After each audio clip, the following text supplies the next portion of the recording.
संसद के उच्च सदन यानी राज्यसभा का सभापति कौन होता है? संसद के 3 अंग हैं, राज्यसभा, लोकसभा तथा राष्ट्रपति। राज्यसभा को उच्च सदन कहते हैं, लोकसभा को निम्न सदन कहते हैं। उच्च सदन राज्यसभा का सभापति भारत का उपराष्ट्रपति होता है और उपराष्ट्रपति ही कार्यवाहक राष्ट्रपति भी बनता है। लोकसभा का उपाध्यक्ष किसके द्वारा चुना जाता है? पिछले टेस्ट सीरीज में हमने जाना था कि लोकसभा का अध्यक्ष किसके द्वारा चुना जाता है। लोकसभा का अध्यक्ष लोकसभा सदस्यों के द्वारा चुना जाता है। उसी प्रकार लोकसभा अध्यक्ष का जब चुनाव हो जाता है तब लोकसभा अध्यक्ष ही एक तारीख का ऐलान करता है। उसी दिन लोकसभा सदस्य द्वारा लोकसभा का उपाध्यक्ष भी चुना जाता है। लोकसभा का उपाध्यक्ष अपना त्यागपत्र किसको संबोधित करता है? जब लोकसभा का अध्यक्ष लोकसभा उपाध्यक्ष की तारीख तय करके लोकसभा सदस्यों के चुनाव के द्वारा लोकसभा उपाध्यक्ष का चुनाव कर लिया जाता है। लोकसभा का उपाध्यक्ष यदि अपने पद से त्यागपत्र देना चाहे तो वह अपना त्यागपत्र लोकसभा अध्यक्ष को देता है। इस तरह से ऑप्शन डी सही उत्तर है। आंध्र प्रदेश राज्य में लोकसभा सीटों की संख्या कितनी है? आंध्र प्रदेश जो कि भाषाई आधार पर स्वतंत्र भारत का पहला राज्य बनने वाला था, यानी राज्य पुनर्गठन आयोग के तहत आंध्र प्रदेश राज्य को सर्वप्रथम बनाया गया था।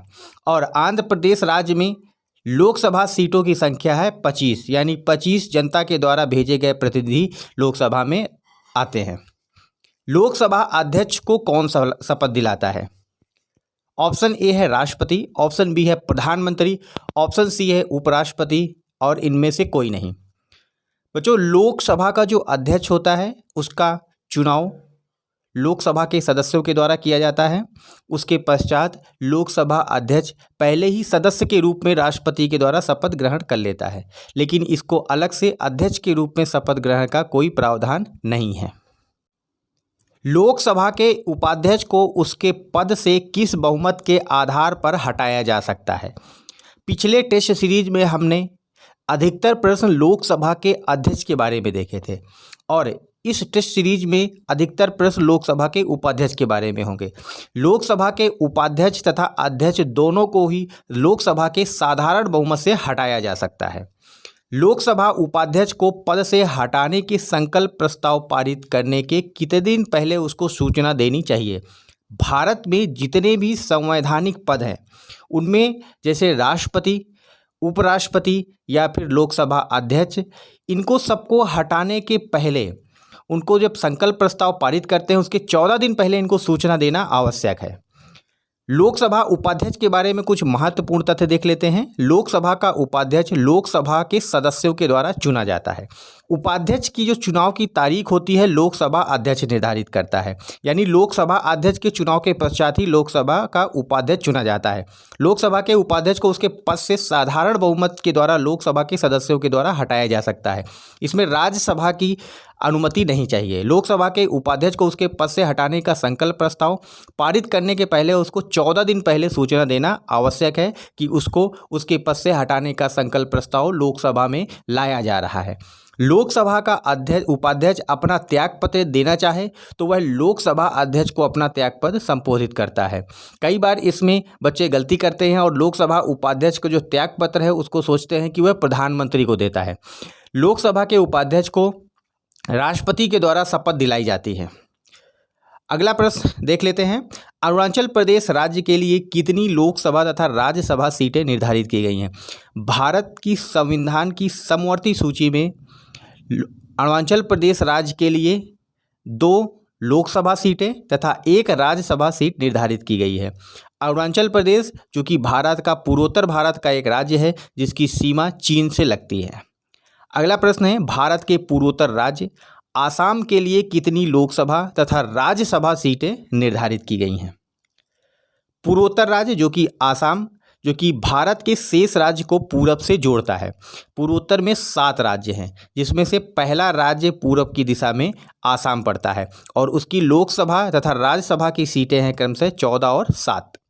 संसद के लोकसभा सदन के उपाध्यक्ष का कार्यकाल कितने वर्ष का होता है? संसद का जो लोकसभा अध्यक्ष है, अभी हमने उसके चुनाव के बारे में देखा कि लोकसभा के सदस्यों के द्वारा ही उसका चुनाव किया जाता है। साधारण तौर पर वह लोकसभा का सदस्य ही होता है, लेकिन अपने सदस्यों में प्रमुख उपाध्यक्ष होता है। अध्यक्ष की अनुपस्थिति में लोकसभा संसदीय कार्य उसी के अंतर्गत किए जाते हैं और उसका कोई कार्यकाल नहीं है। जब तक सदन का कार्यकाल होता है तब तक लोकसभा अध्यक्ष का भी कार्यकाल होता है। किन किन परिस्थितियों में लोकसभा के उपाध्यक्ष का पद रिक्त हो सकता है? किन किन परिस्थितियों में बताना है?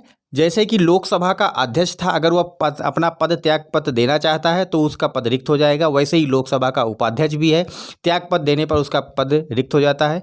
लोकसभा के द्वारा निष्कासन पर, यानी लोकसभा अगर साधारण बहुमत से संकल्प प्रस्ताव पारित करती है तो लोकसभा उपाध्यक्ष को अपना पद छोड़ना पड़ता है। लोकसभा सदस्य न रहने पर भी उसको अपना पद छोड़ना पड़ता है। इस तरह से ये तीनों ही कथन सही हैं। ऑप्शन डी सही उत्तर है। किस नंबर की लोकसभा से इस बात पर सहमति बनी थी कि लोकसभा का अध्यक्ष सत्ताधारी दल का होता है तथा उपाध्यक्ष जो होगा वो मुख्य विपक्षी दल का होगा? जैसे कि लोकसभा में जो बहुमत दल का नेता होता है, राष्ट्रपति उसको प्रधानमंत्री पद के लिए नियुक्त करता है, और अब लोकसभा में यदि दल की बहुमत है तो उसका लोकसभा अध्यक्ष भी बहुमत के आधार पर ही चुन लिया जाएगा। तो इस तरह से वह सत्ताधारी दल का होगा। लेकिन यह सहमति 10वीं लोकसभा में बनी कि जो लोकसभा का उपाध्यक्ष होगा वह विपक्षी दल का नेता होगा। लोकसभा सदन के अध्यक्ष तथा उपाध्यक्ष पद का उद्भव भारत सरकार के किस अधिनियम से हुआ है? यानी कि आपको बताना है कि यह किस भारत सरकार के अधिनियम के द्वारा इन दोनों पदों का लोकसभा सदन में उद्भव हुआ। बच्चों, लोकसभा सदन के जो अध्यक्ष और उपाध्यक्ष हैं, इनका मुख्य कार्य होता है कि संसद की कार्रवाई को अच्छी तरह से चलाना, और इस पद का उद्भव भारत सरकार अधिनियम 1919 में हुआ था, यानी कि स्वतंत्रता के पहले ही हो गया था।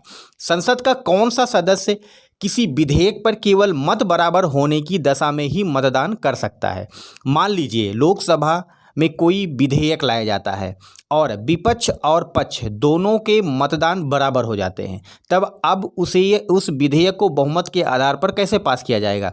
तब लोकसभा का अध्यक्ष, यानी ऑप्शन सी सही उत्तर है, अपना मतदान दोनों पक्षों के बराबर होने पर अपना मत डालता है। इस मत को हम निर्णायक मत या कास्टिंग वोट भी कहते हैं। बहुत ही ज़्यादा बार इस कास्टिंग वोट के बारे में एग्जाम में पूछा गया है और आप इसको याद रखिए। वैसे आमतौर पर किसी विधेयक में लोकसभा अध्यक्ष अपना मतदान नहीं करता है। वह मतदान अपना तभी करता है जब किसी विधेयक पर पक्ष विपक्ष दोनों के मत बराबर हो जाते हैं। इस मत को हम कास्टिंग वोट कहते हैं। स्वतंत्र भारत की संसद के पहले लोकसभा उपाध्यक्ष कौन थे? स्वतंत्र भारत की संसद के पहला लोकसभा चुनाव 1951 में हुए थे।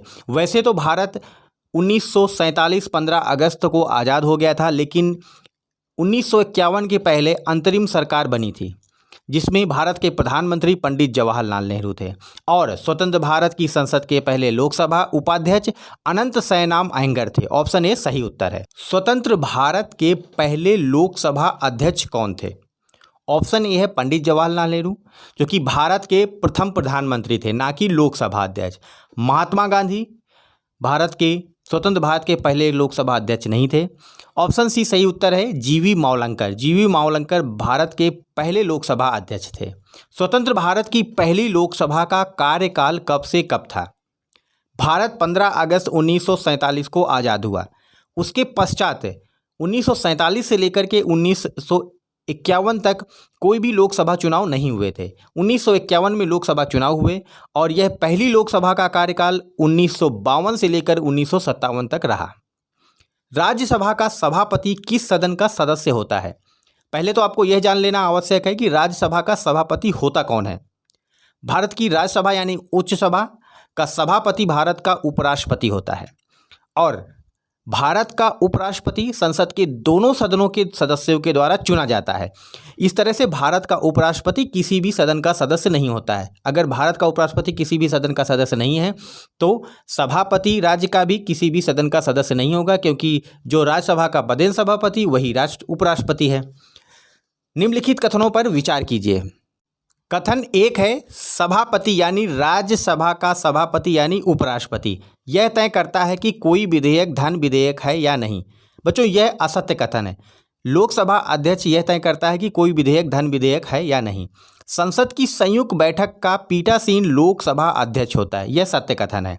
उपराष्ट्रपति राज्यसभा का पदेन सभापति होता है, यह भी कथन सत्य है। इस तरह से पहला कथन असत्य है, दूसरा और तीसरा कथन सत्य है। इस तरह से ऑप्शन सी सही उत्तर है। सभापति यह तय नहीं करता है कि कोई विधेयक धन विधेयक है या नहीं। अगला प्रश्न है, राष्ट्रपति लोकसभा के किस सदस्य को सामयिक अध्यक्ष के रूप में नियुक्त करता है? ऑप्शन ए है कानून मंत्री को, ऑप्शन बी है प्रधानमंत्री को, ऑप्शन सी है वरिष्ठतम सदस्य को, ऑप्शन सी है लोकसभा अध्यक्ष को। राष्ट्रपति लोकसभा के सामूहिक अध्यक्ष के रूप में लोकसभा के वरिष्ठ सदस्य को नियुक्त करता है। इसके बारे में बच्चों कुछ महत्वपूर्ण जानकारी हम देख लेते हैं। सामूहिक लोकसभा अध्यक्ष महत्वपूर्ण है, इसमें एग्जाम्स में क्वेश्चन आ सकता है। संविधान में यह व्यवस्था है कि पिछली लोकसभा के अध्यक्ष नई लोकसभा की पहली बैठक के ठीक पहले तक अपने पद पर रहते हैं। राष्ट्रपति लोकसभा के एक सदस्य को सामयिक अध्यक्ष नियुक्त करता है। आमतौर पर लोकसभा का जो वरिष्ठ सदस्य होता है उसी को इसके लिए चुना जाता है। राष्ट्रपति सामयिक अध्यक्ष को शपथ दिलाता है। सामयिक अध्यक्ष जो होता है वो स्थायी अध्यक्ष की सभी शक्तियां प्राप्त होती हैं। सामयिक अध्यक्ष लोकसभा की पहली बैठक में पीठासीन अधिकारी होता है, यानी जब लोकसभा का चुनाव हो जाता है और पहली बैठक होती है उसमें पीठासीन होता है। उसका मुख्य कर्तव्य नए सदस्यों को शपथ दिलाना, और जैसे ही नई जो लोकसभा होती है वह अपने अध्यक्ष का चुनाव कर लेती है, उसके पश्चात अपने आप इस सामयिक अध्यक्ष का पद खत्म हो जाता है। राष्ट्रीय राजधानी क्षेत्र दिल्ली यानी नेशनल कैपिटल रीजन के लिए लोकसभा में कितनी सीटें निर्धारित की गई हैं?